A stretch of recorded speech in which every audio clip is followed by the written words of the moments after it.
Hello and welcome to Chapter 93 of the DC Alliance podcast. Clay is not with me again this week. He is still in the midst of the move. I'm pretty sure he'll be back in full force next week. But You say that. I say that now, but that's a future Travis problem. So we'll cross that bridge next Monday.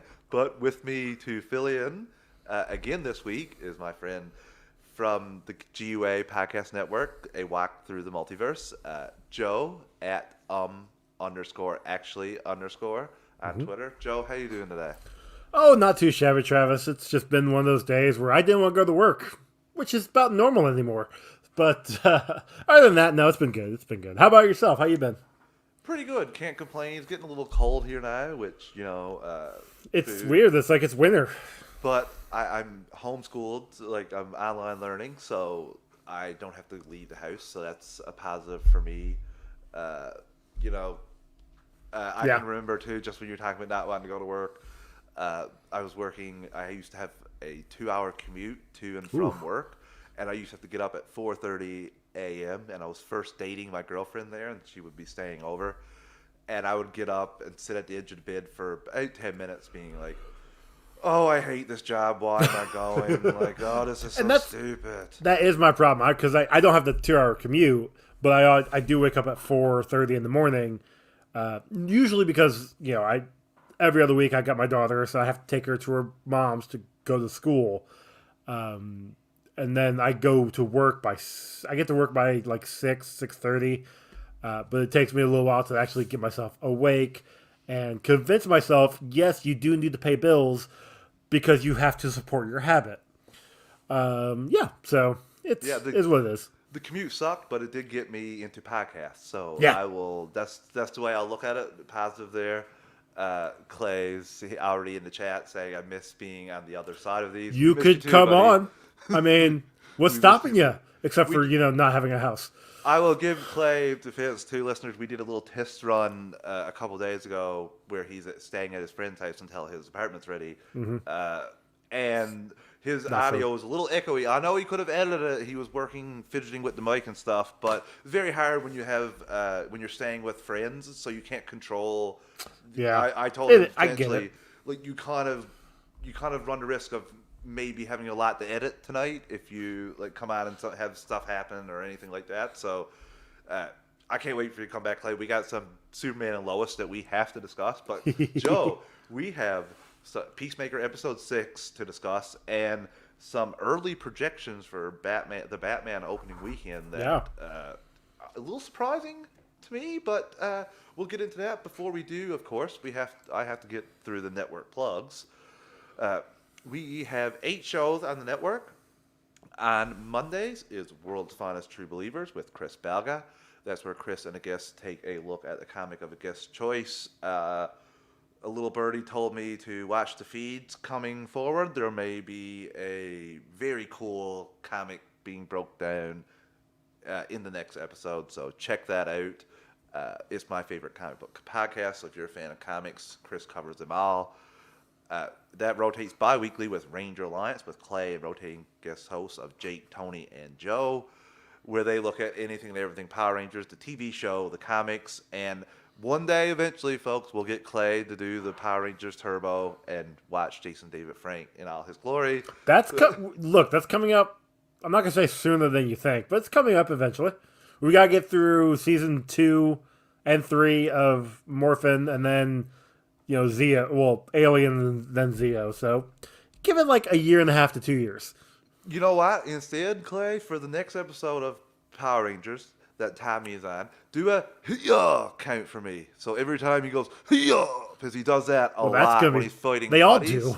Well, he does the most pronounced one, Joe. Like he like from the bellows of his stomach. I can always remember that. I was a big Red Ranger fan, and I used to think that Tommy was stealing asunder. So yeah. Especially when Tommy became White Ranger, he became the leader, and there was a weird scene there where he was like, "I'm still the leader." It was so stupid. I can remember it now. I can't wait for you guys to get at that. I can't wait for you guys to get to that. But that's bi-weekly. On Tuesdays is DC Alliance with myself and Clay. we're gearing up for the Batman, folks. We're going to talk about the Batman in a little bit here. I can't wait. The lucky, it sucked in the GUA chat today. I'm not going to lie. There's the Batman fan screenings a couple days early. All in the IMAX theaters, yeah. All in the IMAX theaters. None for Canada. And funny thing is, Travis Snell is complaining in the chat about that very fact. And all I'm thinking is like, dude, give it up. Every other time they're there for Vancouver, and I live on this little island in Canada, and the only one I've ever gotten was anything. Shazam. That's the only one I ever got to watch early was Shazam. Really? Yes. So I when he said that, I was like, well, welcome to the first time. That GIF of the guy looking over first time. That's what I was thinking. I was like, this is my life every time. I never get to watch these movies early, but that's exciting news. So I can't wait to hear from you guys about the movie, just if you liked it or not. So I mean, it'd be one of those things because I know it's going to be in my city. If I'm able to go to it that day, we'll see. I don't know. I don't think I'll be able to do it, because I'll have my daughter that week. I don't think I'll be able to do it Tuesday and Thursday, so I'll have to pick out, or Monday and Thursday, whatever days they are. I'll have to pick out which day to go to. But you'll hear about it once we talk about it for DC Alliance. So, I'll keep my mouth shut until then. 3 weeks from Thursday, Joe. 3 weeks from Thursday. Like, oh my God, I can't even believe so close. We're here. Like, we're here. So close. And whose theater started opening up again? There you go, buddy. Dealed up today, actually. Oh, so yeah, heck just yeah. in time for tickets that go on sale on the 10th. Next week, yeah. This week. Crap, yeah. Is this week. Yeah. I'll be ready and able. I got a feeling the Cineplex... Actually, will Cineplex do the same thing they did with No Way Home, where they won't even announce when they're putting the tickets on? Oh, yeah, you guys had a problem with that, didn't you? And then, like, an hour before they do, the next day at noon, oh, we're putting our tickets on at noon, and then the site crashes for, like, 3 hours, and I had to basically drive to the theater to get my ticket. Oh, yeah, that was... I can remember Brent saying, like, drive, don't even risk this, go. So that'll be a fun thing to do there. But yeah, check DC Lives out for that. And also we go live Wednesdays at 9 p.m. Eastern time talking about Superman and Lois. That's going on hiatus until the end of February, but we'll talk about the newest episode that came out last week. We haven't had a chance yet. On Wednesdays is Superhero Discussions. Joe is joining me this week, listeners. I was wrong last week. Joe is joining me this week to talk about episode 107. More Joe this week again. Yay. The appearance of Green Goblin. So that was fun. Check that out. We had a great discussion about that. And I just read just before I got on Twitter that S-Bubs has now jumped into the Spectacular Spider-Man show.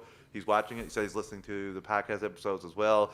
He's going to really enjoy that show. That's the best Spider-Man animated show, in my opinion. I hope we see him in Into the Spider-Verse second movie. And I'm hoping to get a Batman Mask of the Phantasm review out for you guys before the Batman comes out. So I still have 3 weeks to get that for you guys. So still trying to work on that. On Thursdays is Star Wars Alliance with Katie and Clay. That's where they look at anything and everything Star Wars. On Fridays, it's Marvel Alliance with Chris and Brent. That's where they look at everything Marvel. And on Saturdays, bi-weekly, is a walk through the multiverse with Joe, where Joe looks at everything that isn't covered by DC, Marvel, or Star Wars. Mm-hmm. And also Sundays, currently on hiatus, is Slice of Film. That's bi-weekly as well, where Katie and a guest take a look at the film of a guest's choice or a new film that's out right now. DC Alliance goes live on the Geekverse YouTube channels Monday at 9 p.m. Eastern Time normally. Star Wars Alliance goes live on the Geekverse YouTube channel at 7 p.m. Eastern on Wednesdays. And Marvel Alliance goes live at the Geekverse YouTube channel at 9-10 p.m. Eastern on Thursdays. All three of those shows have their own podcast feed, so check out those shows for... If you just want Marvel, search Marvel Alliance on your podcast app of choice. If you want DC, search DC Alliance, and you'll get those shows. But if you want anything and everything, including World's Finest True Believers, a walk through the multiverse, superhero discussions, and Ranger Alliance, stay subscribed to the Geek Ultimate Alliance on your podcast feed. Please take 30 to 60 seconds to rate and review the podcast on your podcast app of choice. We also have a Patreon, 2 tiers, a $1 tier and a $5 tier. The $1 tier is basically a tip jar. You like what we're doing and you want to help us out. And your $5 tier is where you get your extras. You get your ad-free episodes, early access to episodes, and Patreon exclusive. There are some Patreon exclusives I already posted up for this month, this past month of January. I did a top 5 NES games. It was tough. It was like Sophie's Choice at times, picking those. So many games to choose from. Chris and Brent they're starting their Marvel rewatch chronologically, so check that out. They'll be posting episodes about that. And Travis Snell and Clay did the review of Batman 89 issues 3 and 4, I think. So check them out. They'll be putting them back up. I'm doing another top 5 on Wednesday. Either top 5 Super Nintendo games staying on this theme or Sega. I will always take an opportunity to say that I picked Sega over Super Nintendo when I was a kid. Terrible. That stupid blast processing commercial got me, Joe. It's fair. I got suckered. I was only like Sega, 4 or 5. And Sega was a good competitor to Nintendo back in the day. Terrible mistake. Then Nintendo just kind of took off. Terrible mistake. All my friends that had Super Nintendos. No. It's not a mistake. No, the library, in my opinion, doesn't hold a candle to Super Nintendo. Well, sure, but like it's still if you found games that you enjoyed on the Sega, it's not a mistake. Yeah, but like when you're stuck playing Echo for so long, Echo the Dolphin, that comes with the game. But you are right. There are some good ones. So they are highlighted. There are good ones. I found there are 5. So those will be fun to be making there. Check that out. And there'll be a special Patreon episode from me dropping sometime in the next couple of weeks that you guys will really enjoy, I'm hoping. So we thank everyone that's a patron, but we also thank anyone that just listened to the show in the chat live, liking the shows. Everything's greatly appreciated. We wouldn't be doing this without you. Clay says, I played Sega over Nintendo 9 times out of 10. See? Clay, the game library is not even in the same realm, sorry. It's Super not, Double Dragon, Super Metroid, Super everything. Super Mario RPG is... Legend of Zelda, it's... Yeah. A Link to the Past. Like, yeah. Anyway. Now, there's something very similar on Sega. Maybe one day I'll talk about that. There's a game that kind of rips that off, but we're not talking about Nintendo games today, Joe, unfortunately.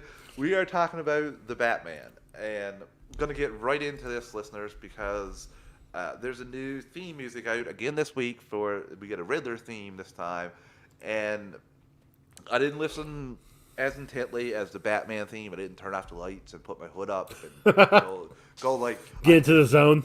My vengeance. No, I didn't do anything like that. No, did you duct tape your head? Get goggles? This is Riddler theme? Not a fan of that, Joe. A little bit claustrophobic here. So what? I did notice that the first little bit of this theme is very horror inspired to me. Mm-hmm. Like, you gotta, just a one note, you gotta have a lady like in a very low voice, and it just reminds me of, it just gives me a horror vibe. And I just love this note plays for a solid 2 minutes before anything picks up into this. Oh, interesting. Okay. It really picks up.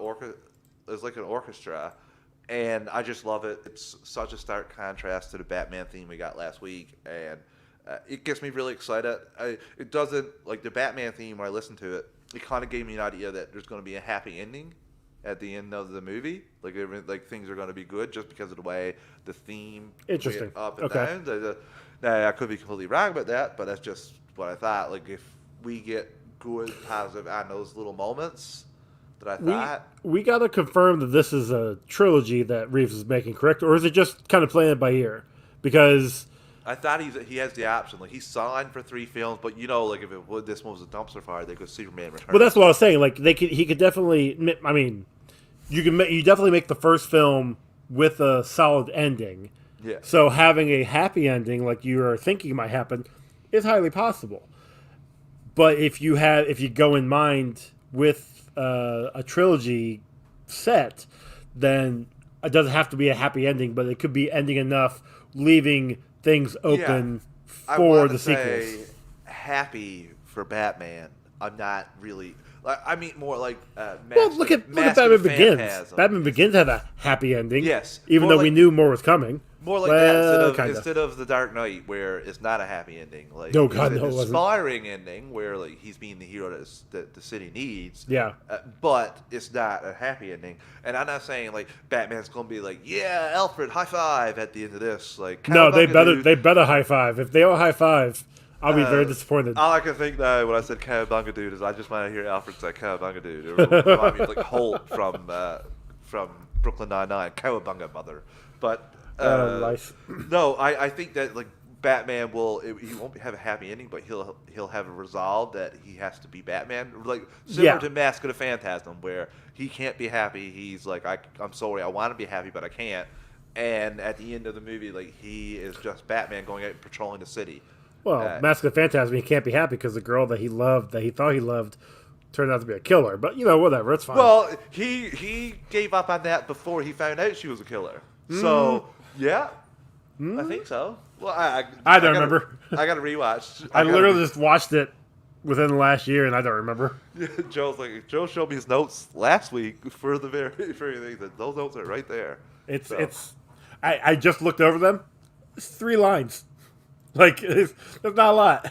Clay says happy for Batman is just him smiling while beating the crap out of criminals, and it fades to black. Yeah. Yeah, working on his problems. But no, I can see like Alfred handing him the mask and him putting on, and then you show like the final shot of him out patrolling the city. That's probably. Yeah, and you like the way the theme music hits. I could see him like see that as it hit. Whereas this Riddler thing, I have no idea. It's just eerie to me, and I love it. It gives me I'm okay. So I'm not big into music. Like I like music. It definitely sets the mood for the atmosphere. I didn't get a chance to listen to this. We were talking, and I listened to a couple seconds of it, and I get what you're saying about the horror vibe, but this Riddler we're seeing, Paul Dano, is that? Yeah, he's definitely giving off a non-traditional villain vibe. Yeah. I'm really intrigued to see what he's going to do with this character, what Matt Reeves has planned for how Paul is going to portray it, and it's got me excited. Like it's like we're about ready to talk about numbers, and I can definitely see those numbers. Again, numbers are another thing that I'm not big on, but I can see it projected to be kind of what they were projecting. This could be a big movie. This has been a hyped movie for the last couple years. The more trailers we get, I'm just getting more excited. Like we talked about, we had that little stinger a couple weeks back, talking about the 2-minute funeral scene. Yeah. So like this is gonna be good. I'm really hoping it does not disappoint. I don't think it will. I really don't think it will. But this is a hype movie that we got Spider-Man, got that out of the way. We're graciously we kind of have to set back our hype for Morbius. That got pushed back a little bit. So now we get the hype for Batman, and it's just all Batman. Joe, listeners, that's what we call in the business a transition. And Joe, that's a perfect transition into the Batman was projected to this past week, going opening weekend of 135 to 185. Joe. Where do you think it's going to land? I think it'll be closer to the 185. Like I'm thinking maybe like 160 to 175, but I don't know. S-Bub says he's a silent guardian and watchful protector. The Batman 2022. The Batman. S-Bubs, I hear that theme playing while I'm reading that. Joe, I really think that this could get to 185. Like I was saying. Really, the only thing that's going to COVID. COVID is the only thing. I mean, word of mouth, obviously, and this is theaters only. It's not getting a multi-release like the last few have done. But even like Suicide Squad had the release in theaters and on HBO Max, and still did an amazing job. There's like 100-ish million, but this was like that. In the throes of the pandemic in the summer. Correct. Like, it was like our theaters were open, but I will say, listeners, like it's only been really bad here the last little bit comparative. Like I watched Wonder Woman 84 in the theaters. Think about how long ago that was, and it was even nothing. Like there was we were getting a couple cases. We weren't even getting a case a day. I ran the whole theater for that one. So, because it was still honey, oh. what? Oh, never mind. I just Hi, my buddy. thoughts on the movie. Oh, look, it was a Christmas movie. I was gonna see it anyway, so why the heck not? I wasn't disappointed in it. I whatever. That's not the point. We're on the No, Batman, sorry. this is Batman. Like, but yeah, you're right. Like Suicide Squad, I was right there with you. It was still the COVID seating, the seats in between everybody. So you weren't selling out. You definitely were not selling out theaters like you did for Spider-Man: No Way Home. Yes. And this is here in the States. I mean, everything's open with a full capacity, whatever. But I could see this selling out a lot of theaters. I don't think it will get to that opening weekend, but I wouldn't be surprised if it didn't. Like I said, if it gets to 185, great. If not, it's definitely gonna get over the 135. That's just a given. 100%. And Joe, this is only $100 million budget too, so Is it doesn't really? have it doesn't have to make nearly as much back as other movies to really become profitable. I think this is a slam dunk. I think you gotta get like what 60% over or something like that. Yeah, something like that, like So- double. People said just double your budget in a little bit, but the marketing and stuff. The marketing's been really good for this too. I found people have been buzzing. Well, I've I seen mean, a lot of social media the buzz first about this. trailer that dropped 2 years ago at Fandome was amazing. It got people talking, and then we got 20% of the movie filmed or 30% Right? of the movie at that time. So. and then we got the second trailer at was it the last Fandome, Yeah. and then it's just been like teasers ever since. So And the Bat and the Cat trailer was a bit of Gotcha. like 2 minutes. and then you got the Little Caesars advertisements with the pizza. I'm gonna be honest with you, that did not look appealing to me. Like it kind of looked. I do want to try it. I really do. I'm not a fan of Little Caesars, that's why. That's fair. I was gonna try it this weekend, but some reason they are stopped taking app orders. So I'm like, well, fuck you. If I can't order through the app, I ain't going in there. Going to to wait people. for waiting for 15 minutes. Are you? Yeah, mad? I'd rather order it now, wait 10 minutes at my house, and then go drive to it. It's like, Yeah. talk to people. Come on. Clay's opening prediction is 175. I think mine's going to be That's- around 180. 180, Yeah, I think, is a solid. This is domestic.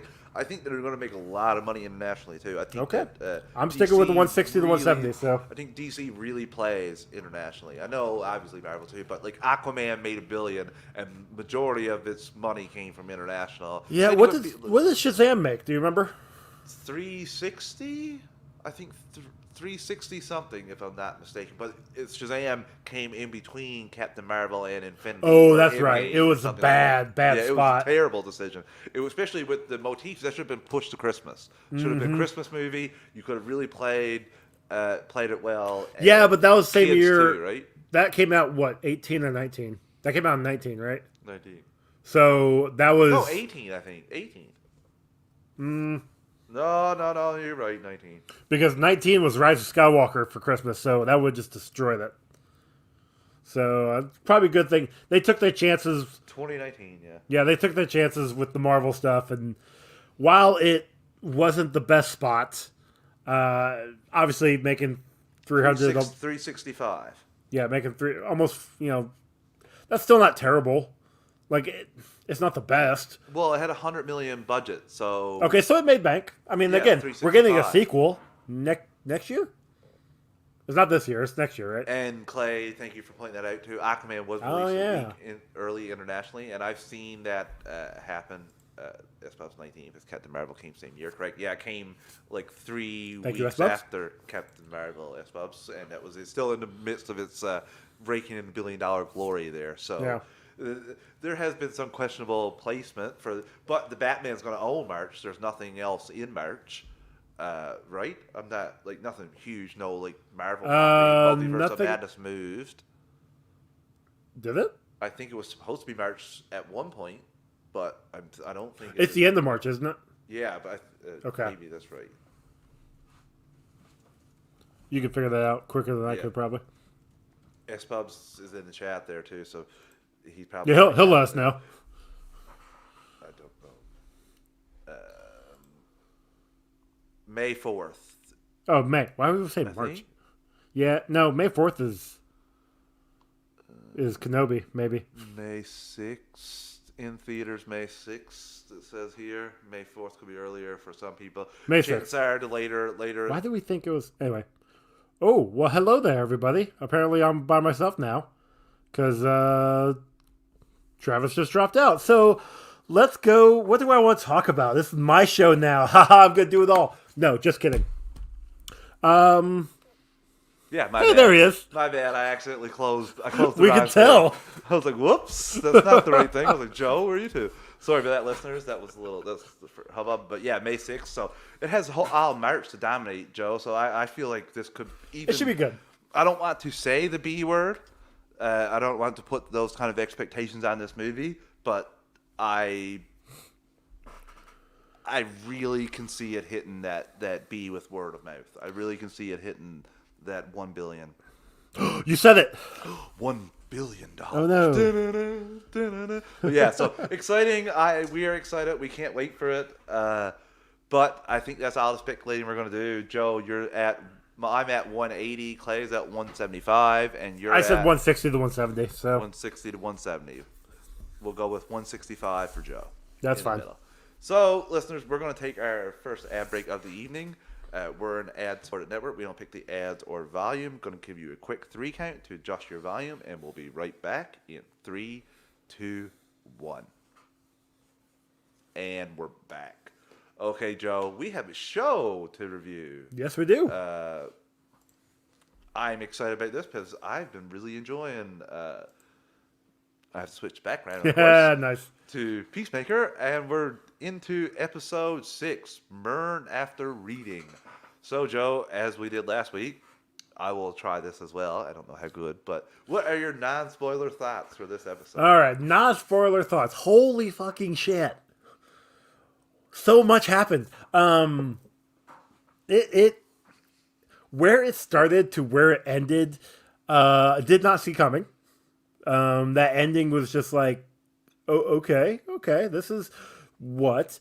Trying to do some non-spoiler thoughts. Still had fun though. Like one of my favorite parts was the explanation to Adebayo about Myrn, because at the end of the episode we saw the butterfly, end of last episode, and how when Economos ever hears about it, he plugs his ears and starts like singing, or like he doesn't want to know. It's like okay. There's only one reason too, Joe. It's doesn't want to say it. Amanda Waller knows, Yep. and he doesn't want to. He doesn't want Amanda Waller to know that he knows something that she doesn't. Yep. I mean, talk about fear. Yep. Like that's. I mean, but he's right to be afraid. A Waller is a force to be reckoned with.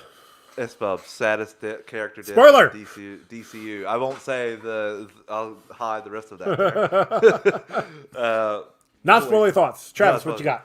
Oh, this is tough for me. Right? I was like trying to say it without spoilering anything. First off, Eagly is hardcore. Oh, I love Eagly. Like, so Man, hardcore. Look, I mean, if he died, because we get one episode left, right? This next episode is left. Two Two I episodes? think 7 and 8, yeah. Okay. Yeah, because James Gunn shared a tweet yesterday saying, like, him and a few cast members watched episodes 7 and 8, and he said, like, you should watch 7 and 8 as quick as possible so you're not spoiled on anything. Gotcha. If Eagly dies in these last 2 episodes, I will be pissed. Yeah, I love the character so much. I'm pretty sure Weta did the CG for this. They did a lot of Snyder Cut stuff as well. So this eagle looks fantastic. I love, as Bob said, it was a sad character death because from what I've gathered, that once the butterflies are done with you, you're dead. Yeah. So It was 8. Okay. That's pretty rough. We get some rough things here. Like you said, a lot of stuff happened. So it's really hard to give non-spoiler thoughts when so many things happened. I'm loving, like you said, Abigail. I'm loving she's really going down her mother's path a little, and she's hating a little bit. But she's hating it, and we see more of that in the preview for the next episode than anything. But her actions, and Harcourt put two and two together that I didn't even think about. So we'll talk about that in a second. I'm just loving this, and I really think that Harcourt and Peacemaker are becoming quite close. I said that to my girlfriend like within the first couple episodes. I'm like, oh man, it's gonna be weird when those two hook up at the end of the season. She's like, why? Why would they do that? I'm like, why not? No. And then this last episode, they had her say, "Oh, you're kind of a dick, but like 85% of a dick. Like I like 15%." It's like, yep, there we go. That's all it needs. All it takes. Now, Clay wanted to say he called it because he did say to us last week that he thought that Harcourt would help save Abadayo, and that Harcourt and Waller knew about Myrn. So he was. I said he was 50% right. I said 50-50. Because Waller doesn't know. Yeah. So and. Did she save Abadayo? Also, yeah, no, because Myrn wasn't gonna do it. Like, yeah, if anything, Harcourt stopped Leoda. Yeah. Because I'm pretty sure it's Abadayo. Yeah. Abadayo. Whatever. Leoda. It's Leoda. I'm pretty sure, like, she just came to calm Leoda down from doing anything to Myrn. Because Myrn was just like, hey, I'm not going to hurt you. Even though he attacked her, which is weird, but whatever. Yeah. I know he explains I don't it of know like if he really attacked her. He chased her and then knocked away the gun. Yeah, but I mean, he explains it like you put the gun, like you pulled out a gun to me. What was I supposed to do? Just let you shoot me? Like, Yeah. come on, which is fine, But understandable. he did like that weird scream, and we're Exactly. We're going to talk about some stuff. We're going to get right into it now, listeners. But I can't wait. There's some stuff I really want to talk about with Joe. Okay. But Joe, the first and foremost, like you said, like you alluded to. Yep. Myrn gives us an explanation of the butterflies and why they're here and what they're doing. What do you think about this whole breakdown? I'm not entirely sure. Like, I believe him for the most part. Like, his explanation was that they're basically there. They started taking over people in power to then take over the world, I guess. And he is the only one that didn't agree. And so his whole, like, well, I had to take over the worst of the worst person so that I can make rights. It's like, you're going to take over the worst of the worst? I get your understanding. Because, like you said, Butterfly takes over. They ultimately kill the host to then become the new host. I don't know. The explanation seems kind of shoddy. It really gives me pause, Joe. Like, I don't know if I can trust Myrn, if I'm being honest with you. Because there's so many things that have happened. Think about, Judo Master was going to tell us there's something about the butterflies you don't know. Shot. Didn't get a chance to tell us. But that's the thing. Because he was working for Goff, I'm wondering if he knows stuff that's going on with the bad butterflies. Yeah. I didn't see what... there you go. S-Bub said, I was pretty close in my prediction about Myrn's butterfly backstory, but I didn't predict that. I don't think anybody knew that, S-Bubs. I think we all... Because my assumption was she knew that Myrn was a butterfly and was using him to take out the other butterflies. See, the thing that really makes me question that is the people that Goff took over, they were doing stuff like pro-climate change, like they were on the liberal making side, their own world a better place. Yes, which I'm not sure if you want or making it more to their habitat, probably. Well, we'll have to see if that's actually the case, or is because it really reminds me a little bit. I can't believe I'm even calling this back. I'm shocked, but the Flash, Armageddon, even oh my god, why you spoke it. I know, I just don't know why I even bring this up. But Despero says that he essentially tells a story where he's on the good side and the other people are on the bad side. But in reality, he's the one that's on the bad side against the other people on the good side. So I'm thinking Myrn could potentially be the counter to Goff, the butterfly that Peacemaker has taken. Yeah, but I don't think because Waller doesn't know, and that's the thing that gives me pause. Because why wouldn't you tell her? Why wouldn't anybody tell her? Because Waller may deduce it pretty quickly that no. Because and Goff doing the piece on the jar. That was what threw me off. Yes. But then the very end, what he does, or she does, I mean, we're in the spoiler territory right now. Yeah. What she doesn't give the whole peace thing. Like, yeah. I think Goff actually is the bad guy. But I think that if you've read that journal as them, then you're thinking he's trying to expose us and destroy us. See, but that's the thing with the journal. And that was Waller that put that there. Exactly. So I was wrong thinking that was actually Peacemaker's journal, but That's about says it could be like the MCU Kree Skull War. Actually, pretty similar now that I think about it. Well, you don't know who's who. That's the major thing. But Peacemaker can tell pretty quickly with that X-ray. But helmet. You couldn't tell. I mean, okay, fair. Yes. I don't. See, I know that it's probably likely that Myrn is good, but I have pause because of some of the things that happened. Like Judo Master getting shot before he could explain to us. He said there's more to the butterflies than you know. Like maybe Judo Master is working for the good butterflies. Like I don't 100% know. Like what were they doing bad down? All we've seen so far essentially is them trying to create their food source and defend it. Ooh, that's a good point.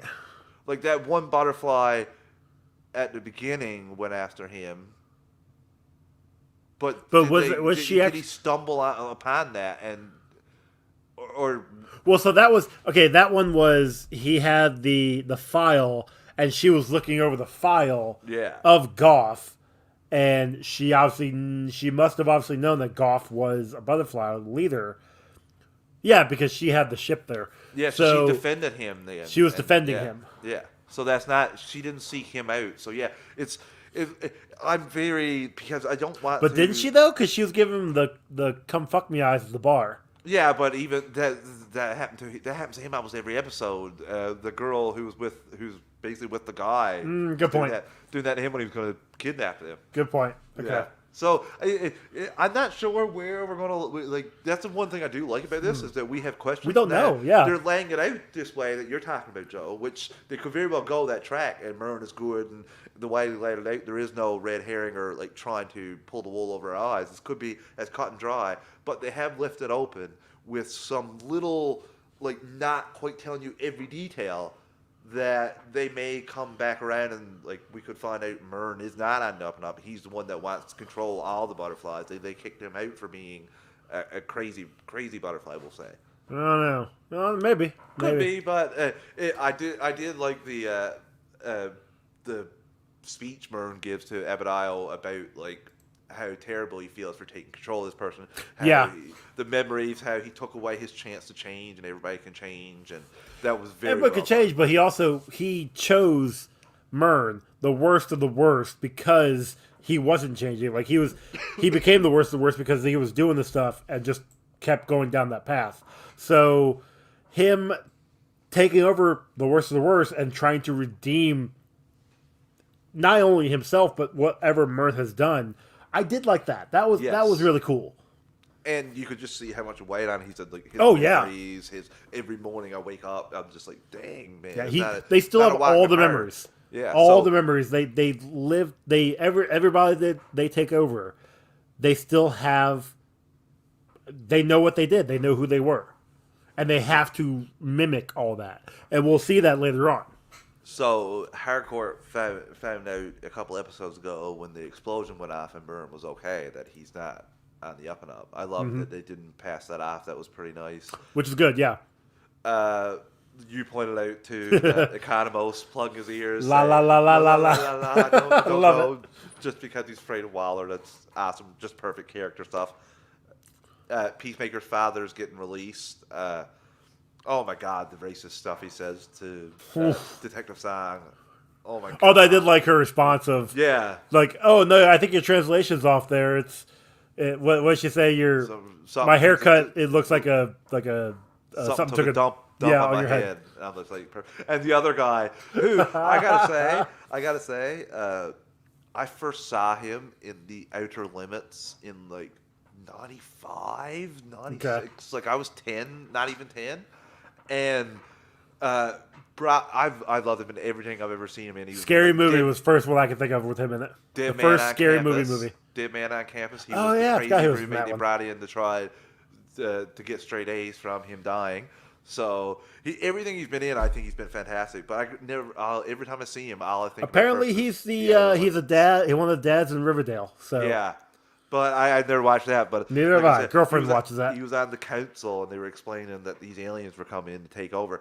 Kind of similar to this. They could take over people. Oh my god. Maybe James Gunn's a fan of The Outer Limits too. It's basically Canadian Twilight Zone. So hashtag Outer Limits is a blueprint.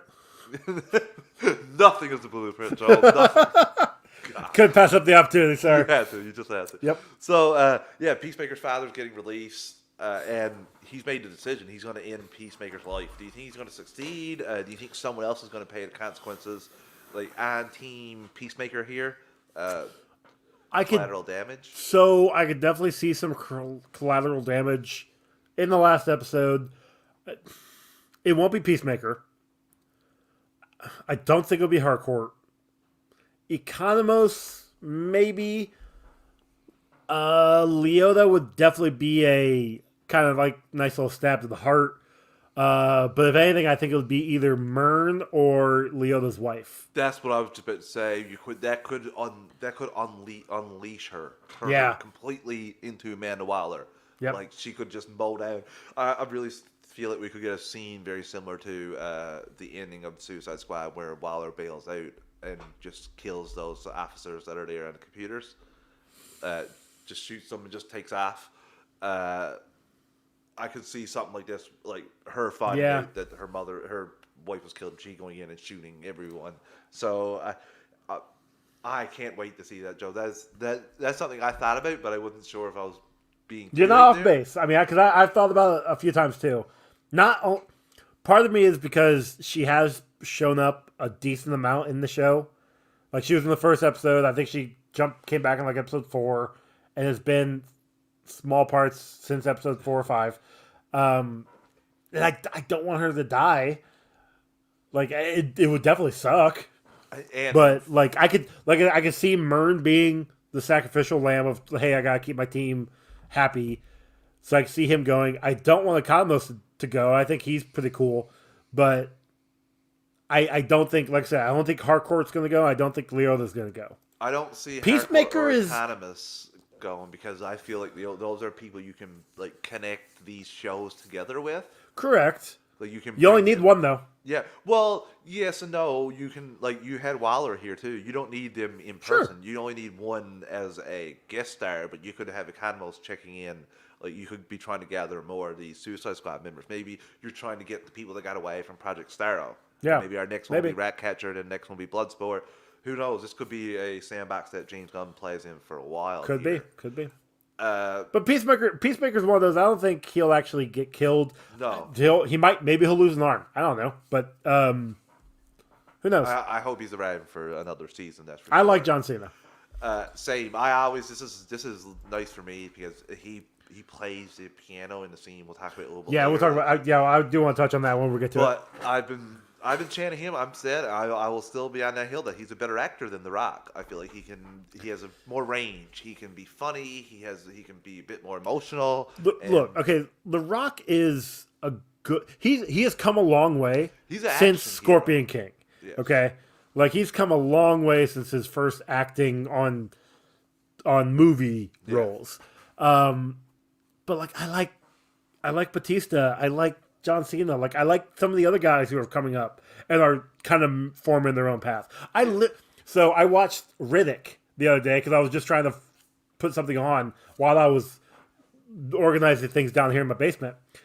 I forgot Batista was in that movie. Yeah, it'd been so long since I've seen that movie, and I mean it's not the best role, but it's an action-packed like shoot 'em up thing, and he did a good job at it. But none of these, I know that none of these guys get roles if The Rock paved the way. So I don't. Correct. Yes, that's what I'm saying. Like The Rock is The Rock's movies. Too. Oh yeah, like he's also.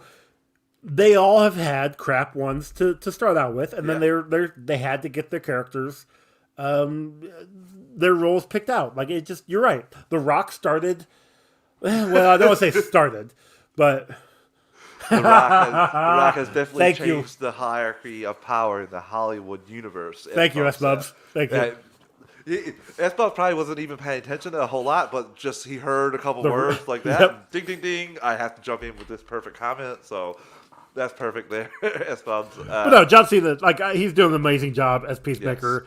I would love for him to continue this role on in the future, after episode 8, maybe even in another Suicide Squad movie. I don't know. Just bring him back. Yes. It's obvious he wants this role. It's obvious he's taking this character in a direction different from what we saw in the Suicide Squad, and it's becoming popular. It's a good show. It's not even like taking it different. It's just Well, no, he's expanding. Well, no, it is kind of taking it different because in the Suicide Squad, he was just gonna kill everybody. He doesn't care. Once he killed Rick Flag, and that haunts him. We're seeing the repercussions of that. We're seeing him change his way. Not only about that, Joe, he killed Rick Flag to keep this dirty secret, and Rick Flag's like, that got out anyway. And he's like, I work for the government, like all my life, like I was in the army and that, and this is wrong. He's like, kids, it's wrong. And and now Peacemaker's like, I won't kill kids. So because even Harcourt asked him later on in the episode, because they're preparing to go after the plant that where they get the honey from the cow. The giant cow. And Peacemaker even says, I don't want to kill anymore. Yeah. And Harcourt calls him out. I was like, well, that's really bad timing, to do this. And he's like, oh no, I'll kill aliens and shit all day. Like, that's fine. I don't want to kill people, like, unless they really deserve it. Yeah. Because that's the whole reason why he froze up in episode 2 or 3 was because he didn't want to kill those kids. He didn't want to kill the kids. Doesn't matter, they were aliens now. He did not want to kill the kids. He didn't want to have that on his conscience. And it just adds more weight to the Rick Flag moment in the Suicide Squad. So, which is what I'm liking. Like I said, Peacemaker has changed from the Suicide Squad to what we have now, and I want to see more of this character. Same, Joe, same. So the Goth Butterfly, like I was saying before, he was trying to communicate with Peacemaker and Vigilante, like drawing a peace sign with a nectar. The questions that Vigilante was coming up with. That was so funny. It was yes or no, 2 taps. 1 tap is yes, 2 taps is no.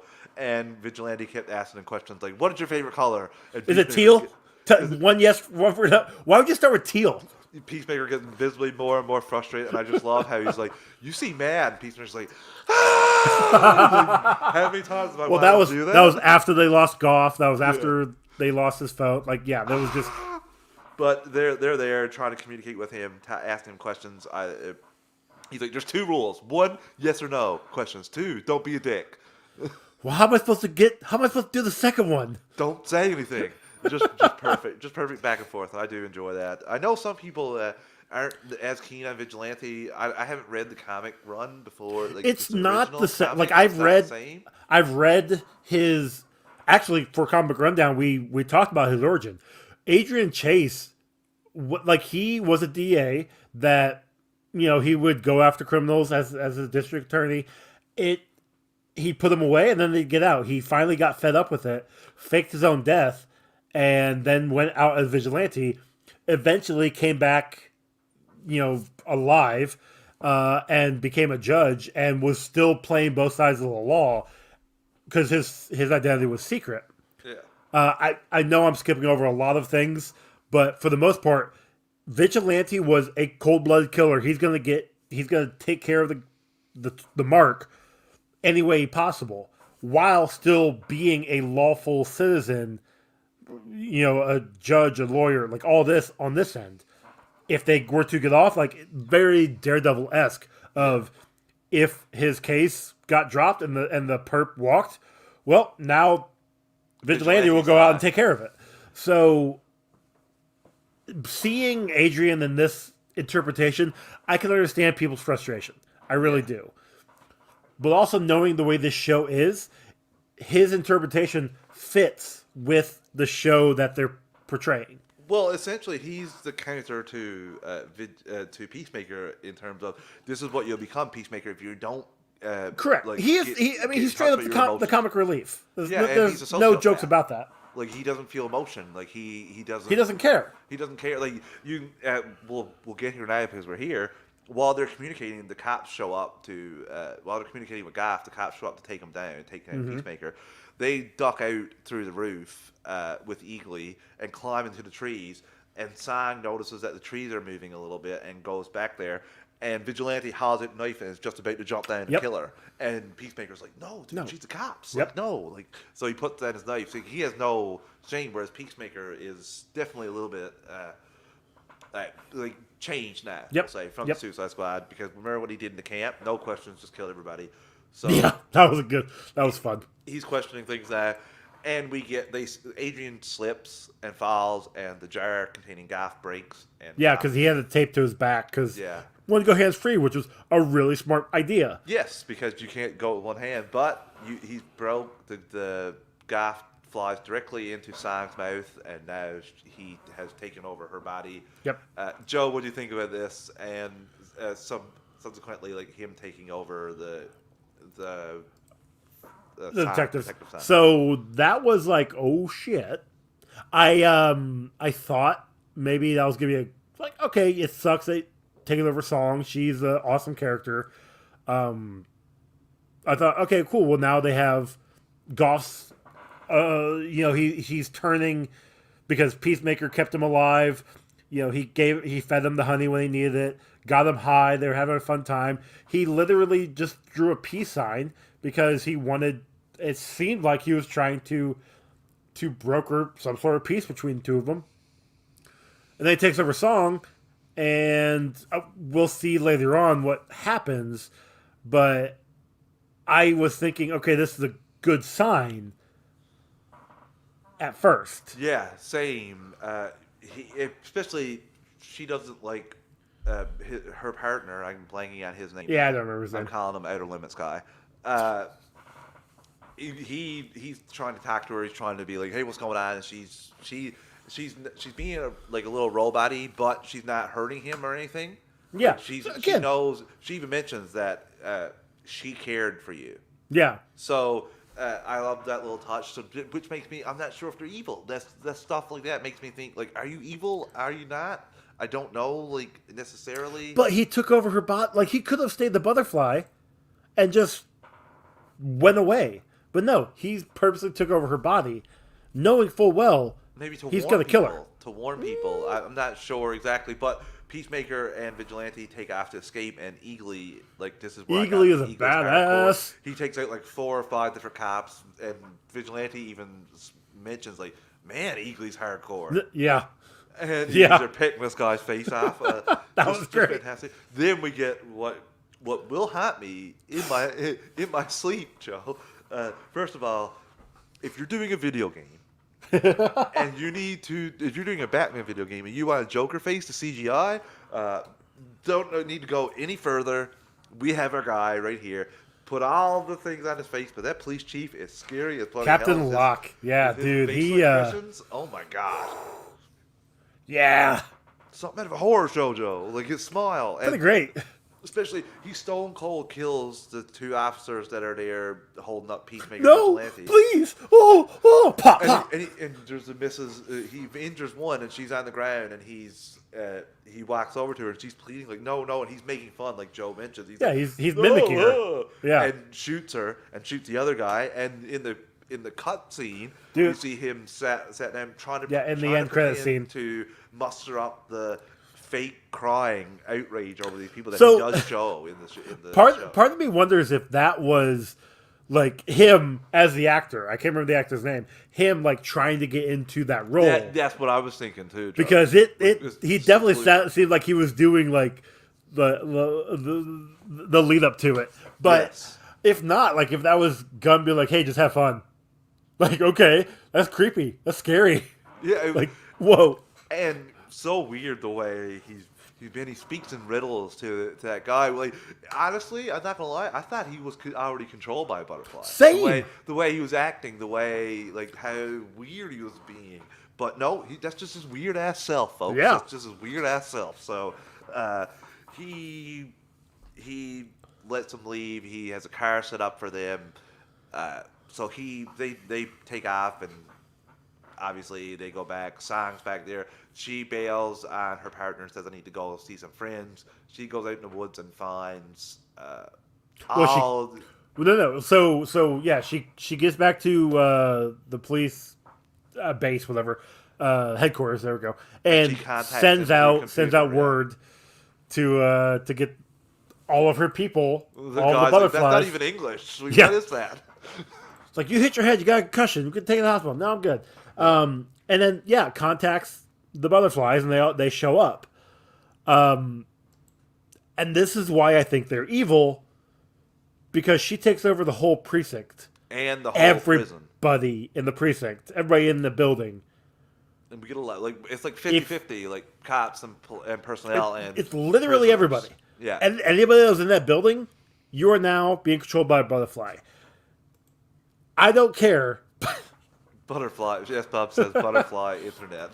Like, I don't care if you're good. If you are good, you don't take over people like that. Especially to stop one person.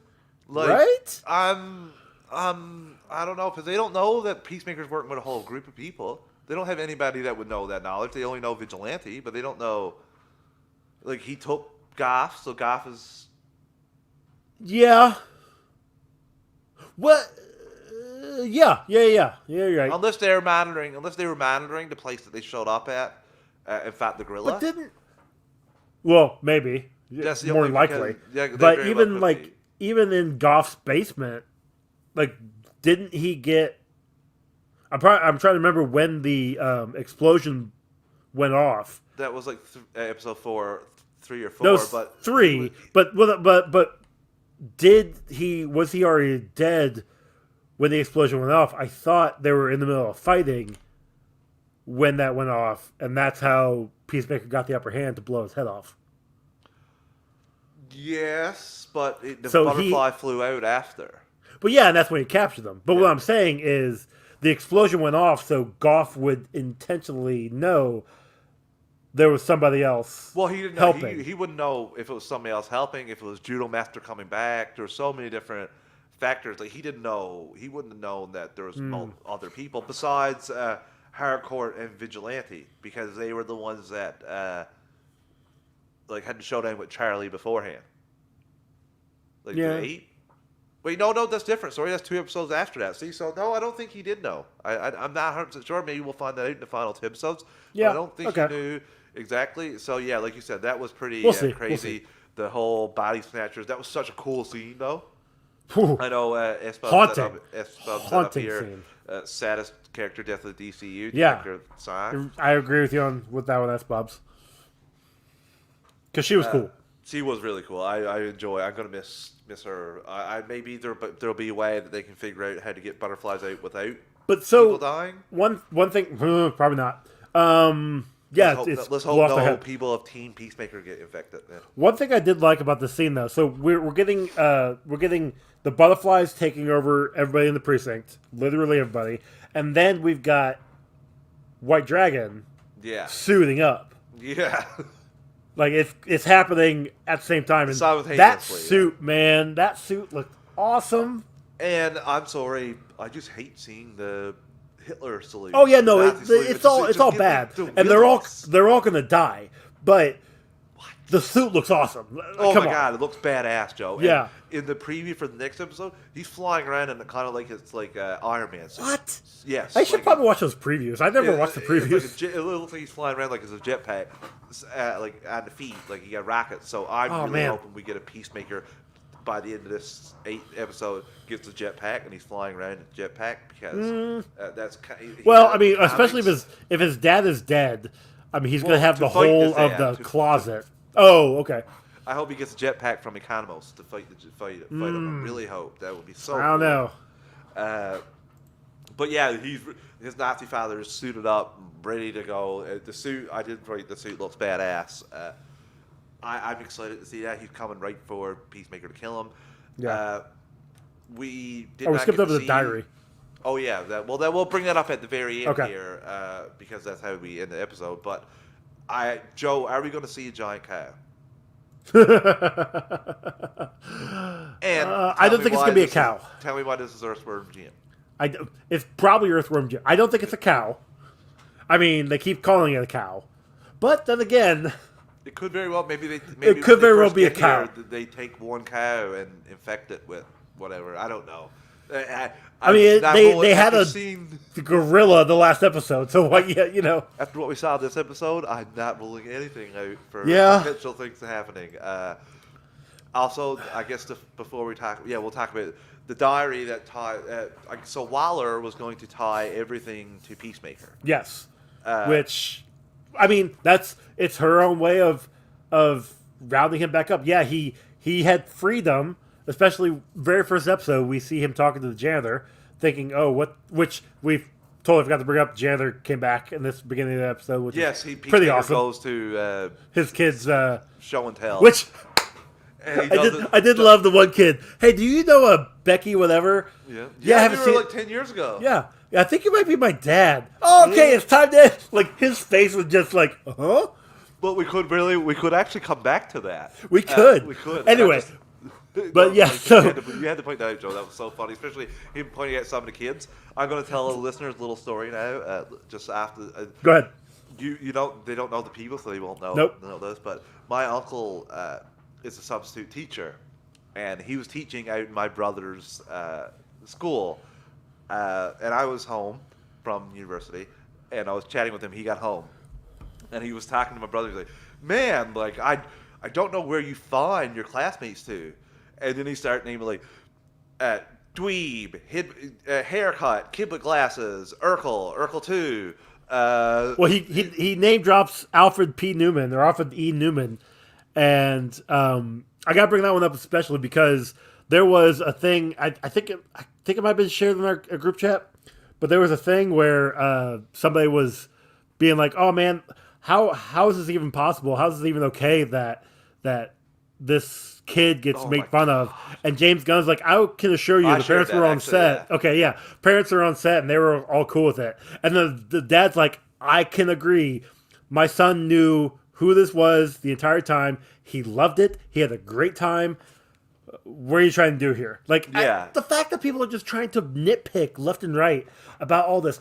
Dude, we got a name drop of Kite Man in this episode. Batmite. We got name drop Batmite before. It's just, we're getting so many. James Gunn is tying up or is dropping so much DC lore. You're literally going to complain about, "Oh, he's making fun of this kid." Yes, that's Peacemaker. And again, you got it from the parents. The parents themselves said the son knew what was going on. He was cool with it. Joe, another thing that I've seen people complain about a lot is the way Peacemaker speaks about other heroes. And I'm just like, do you listen to the show? Do you watch the show, or do you only see that little tiny bit of clip? They see the tiny clip. Hardcore's like, "That's not true. Where'd you hear that?" Facebook, Google. Clearly he's making it up. Clearly he's just telling bullshit. Yeah. And you get people, "You should never speak to Wonder Woman that way." That he says in this episode, like, Wonder Woman was effing me. She didn't do it. That never happened. But that's just what he's going to say because he's a dick. So it boggles my mind that people could even complain about that. But again, it's because you're right. They only see the 1 minute clip that gets shared on TikTok or on social media, and it's like, "Oh, this is terrible." Yes, like he does it all the time. He quotes statistics, saying things, and there's none of it's true. And he says it gets it off Facebook. He's all the stuff he gets by heroes. He found it on Facebook. So we're just getting updates about Sports Pile there. But anyway, you're good. So talking back about Diary. So Waller. Like, in the very beginning, we see him let free from the hospital, which obviously ended up being taken by the team and having all this happen. This was just her way of controlling him. It's like, okay, you're free, quote unquote free, but I'm always going to have a way to get you back. This was her way. This was her insurance to get him back into prison, into Belle Reve, to then use him for Suicide Squad later on. Exactly, S. Bubs, and it's so hard. I love those movies. Like, those are three of my favorite DC movies, but I'm not absolute psycho. Like, I love the Suicide Squad. I love this show. Like, I love all kinds of different DC stuff. So when you see people I like comic book stuff. Like, same. I'll watch anything. Same. I've got a whole show called Walk Through the Multiverse where I'm watching things that nobody knows about. I just watched Warrior Nun. I'm watching Resident Alien. I'm probably going to end up watching that Marry Me movie with Jennifer Lopez because it's based on a goddamn graphic novel webcomic thing. Ugh. I'm sorry. I watched the Injustice animated movie, so I'll watch anything. I watched that because you asked me to, and I'm sorry, Joe. I failed No, it's you. all good. It's all I'm good. speaking of the Alfred Jiff. I failed you, and I'm sorry. We'll make it up with Double Dragon. But yeah, pretty messed up that Waller did. Like, she knew about this butterfly thing. She stood up this team with Harcourt, Myrn, and all that. Yep. And so she done all this while Peacemaker was still in hospital, knowing all too well, when we figures this out and gets this all figured out, and like... Yeah, I have a way of controlling him. It's not the way I want right now, but I still got a way of controlling him. I can put him right back in prison, get him right back onto Suicide Well, yeah, Squad. no, he still has a bomb in there. Yeah, but because that was the threat in the beginning. Yeah. So I'm really curious here how this is going to play out. How Abigail is going to make it up to him. Maybe she gets the bomb out of his brain. I don't know. We'll see. I don't think she's in any position to even. I mean, we saw she's avoiding him. Yeah, she's right going to now. try and make it up to her, I think, because I really like the I don't know. relationship they've developed. Yes, they have, but I don't think it's going to be the way we think. Oh, I could be wrong. Yeah, you could be right. Especially if her wife gets killed off, she is going to be pissed at everybody. What I think too, Joe, is we forget because they're doing a good job, especially her. She don't want anyone to know that she's Waller's daughter. Yeah. We forget that times as an audience too. Like we her more of and there's a reason that she's her Waller. Waller wouldn't put her here if she didn't have faith that she would do whatever was necessary. And the final thing we'll talk about with this episode, John Cena plays just bravo on piano. I didn't know it was John Cena. I was watching too. When I was watching it, Joe, I was looking for how much would they show him playing, how much would he cut away from his hands on the keyboard, because he got very noticeable hands. It's really hard to switch his hands out for somebody else because he has like mammoth paws on him. So it was him. And it was awesome. Tweeted it out after that he noticed this. He was getting ready to go home because his dog passed away. And at the airport, John Cena just got up, never said anything to him, like as they were just there. And he got on the piano and just started playing and caused everybody around to start crying, including James Gunn. So he knew they could play piano then, so he put this in here after that just because of that. So that's awesome. Did not know that. John Cena, man of many talents, and I couldn't be more impressed about how he did this, Joe.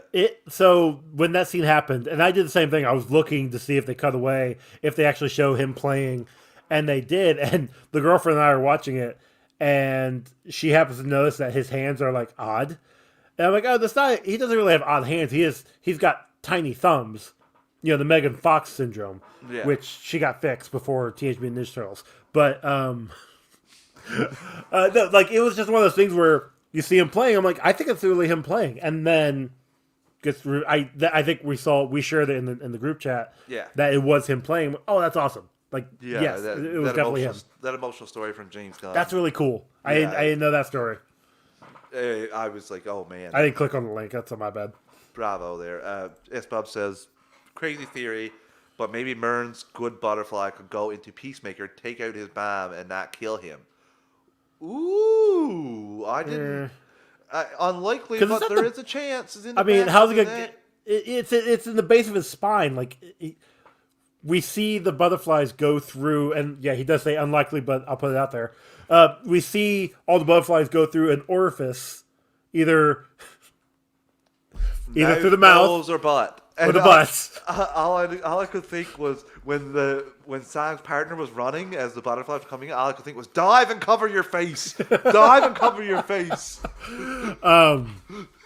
But like I don't think it'd have access to without killing him. Yeah. With getting it out of there. Well, you never know. You never know. The way they turned their tongue, the human's tongue into the long eating apparatus that they use, I could really see him maybe being able to stretch around and get at the bomb without crawling around to his back of his head. Maybe. Honestly, what I could see doing is just Myrn being like, "All right, hey, it's deactivated."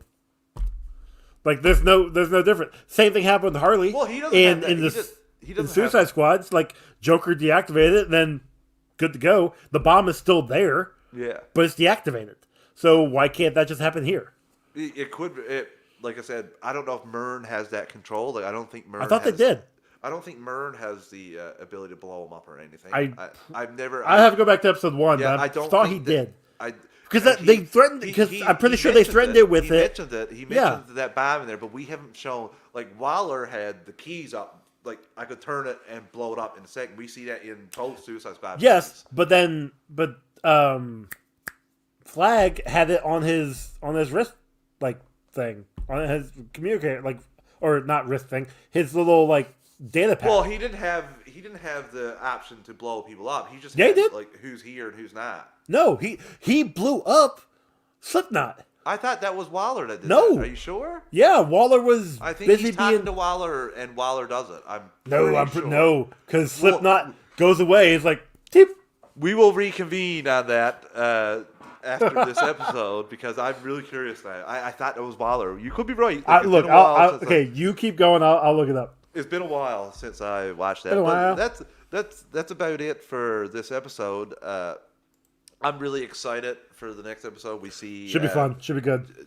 Peacemaker father coming after him in that suit, and well, essentially coming after him and Vigilante. So I remember him blowing the Slipknot man who can climb anything. So yeah, Thank you. Maybe I was wrong. I still need to see it just to make sure. But you could be right. Maybe I'm messing up that one in the second Suicide Squad where she blows off. That's what I think you might be. And confusing that with multiple animated movies where she blows up people, including KGB gets blown up before he walks out of the before they start the mission. He doesn't believe it. She lets him walk out and blows his head up. So yeah, that's essentially it. We're excited for the final 2 episodes of Peacemaker. Listeners, we're going to take our final ad break before we talk about a small little bit of DC news. We don't pick the ads or the volume. Going to give you a quick 3 count to adjust your volume, and we'll be right back in 3, 2, 1. And we're back. Okay, Joe, final little topic. I don't have Clay here, so I think we'll be a little bit kinder on this. But, Titans, maybe. Titans sets season 4 villains: Joseph Morgan as Brother Blood, Franca Panta as Mother Mayhem, and Lisa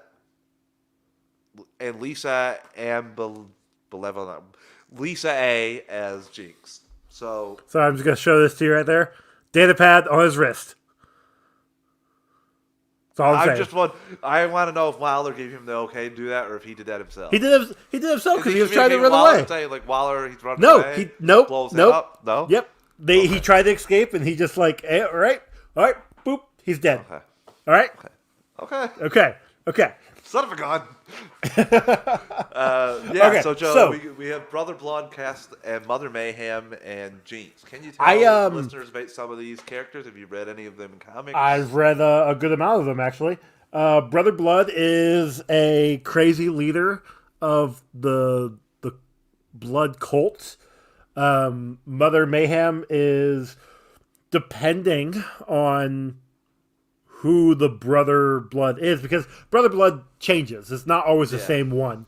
The one I'm gonna say more familiar with, that Brother Blood was like the 3rd or 4th one. It was in the Teen Titans, Jeff Johns Teen Titans run with Tim Drake, Superboy, Connor Kent, that whole group. Basically the Young Justice as they got older. And that one, anytime Mother Mayhem would die, he would just look at a new acolyte and be like, all right, you're Mother Mayhem now. What should I do, Mother? And it was weird. Oh. Yeah, the original in New Teen Titans was a set Brother Blood and a set Mother Mayhem. Oh, okay. That's probably the way they'll look. That's probably the way, yeah, because it's more likely the way they'll go. And Mother Mayhem was basically Brother Blood's right hand.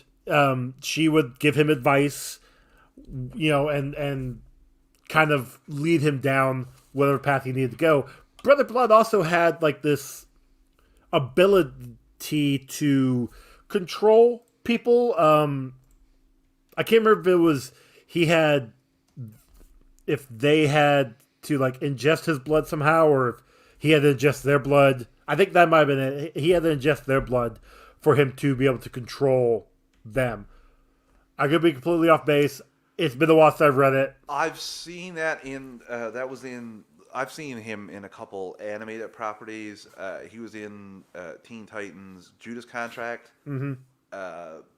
And he was taking the blood of some of the powered heroes to get their powers.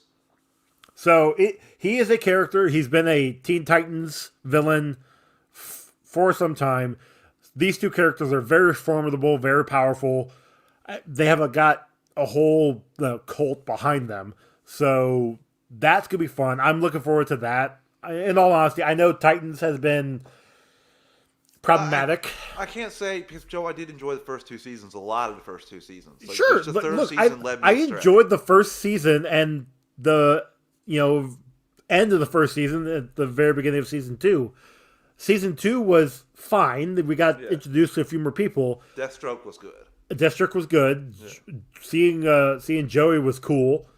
The way that all played out, not so much. Yeah. And then season 3 was just kind of a shit show. Yeah. Like it was bad from the beginning, and it didn't get good. So my expectations are definitely lower than they probably should be. But having this storyline play out, okay. Now, what's their tie going to be to Raven? Because they had a big tie to Raven in the past, where I feel like Brother Blood, if I remember correctly, Brother Blood was trying to get her to be his wife, and it just kind of, I can see them still doing that, but hopefully I don't know. She's featured a bit more because she was not in a lot of the first few episodes where she was on the island with Donna. Yeah. So I don't know. I will be remiss if I didn't mention that Brother Blood was also on Arrow season 2. Was he? Yes, he was Councilman. Oh my God, what's his name? Whatever his name is, that stupid guy, that slick guy, that Alderman. There we go. Yes, I would have been so pissed off if I didn't know his name. I was slipping my mind. That's also 10 years ago. He had that weird mask, like it was like almost like a, I don't know. It's really hard to explain, but No, that's fair. and I know the actor that's playing him as well. Okay. I've seen him in. Unfortunately, I've had to watch the Vampire Diaries. My girlfriend likes the Vampire Diaries. That's fair. That's where I knew about the Justice U. Very similar to a Vampire Diaries spinoff. And I'm just like, oh, poor Diggle. Yep. But then Jinx. Jinx is a character who's had multiple interpretations. The most popular one would be the one from the Teen Titans cartoon. That's the one that I see a lot on like people's cosplaying and people that any kind of drawing that they'll do. It's usually that interpretation. But the Jinx in the comics is not that. It's completely opposite of that. And seeing Jinx not being part of it's not the Brotherhood of Evil, it's Hive. Part of Hive would be interesting. So I'm wondering if they're gonna we got a mention of Hive, I thought. Did they? No, What's what I'm saying? Argus, sorry, but maybe Argus is searching for Hive, because we got a mention of Roy Harper working with Argus. Okay, so but that's the thing. Like, if this is just the first like actors that they have hired on for this new season, if they get Mammoth, awesome. I would love, that'd be great. If they get Gizmo, all right, cool. Like, if you just get those 3, that's fine. I'll be happy with just those 3.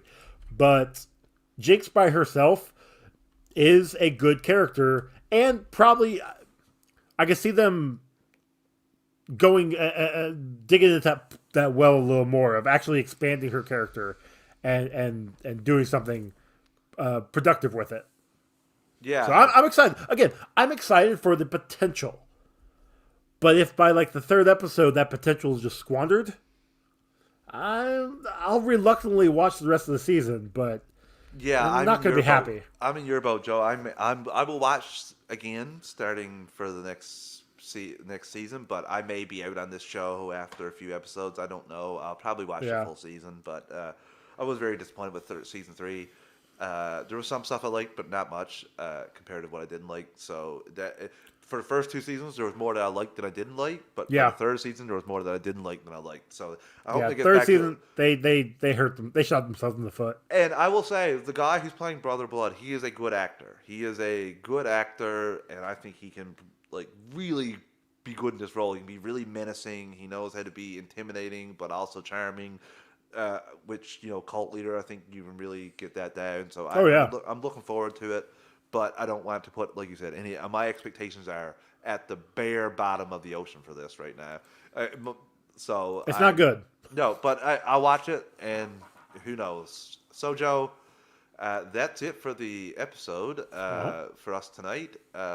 tell the listeners where they can find you before we jet out. And Sure I can't can. thank Once you again, enough again. I want to thank you for having me on here. Anytime one of you decides you guys can't make it, I'm always willing to step in. You guys know that. Yes. So you guys can find me on Twitter at underscore Ashley underscore. You can find my show, A Walk Through the Multiverse, on Twitter at WalkTheVerse. And you can find my other show, Comic Book Rundown, on Twitter at Comic Rundown and on Instagram at Comic Book Rundown. Joe, like I said, thank you again so much. Lifesaver, to say the least. Listeners, you can follow the podcast at DC Alliance GUA. You can follow myself at Travis_156 and follow Clay at Fanboy Clay. You can email the show with questions or any suggestions, anything like that, at DCAlliancePodcast@gmail.com. You can follow the Geek Ultimate Alliance Network on Twitter at GUPodNetwork. Tweet the show, tweet us anytime you want. Anything and everything is greatly appreciated. Please rate and review the show on your podcast app of choice. Thanks for listening, and remember, eat peace, mother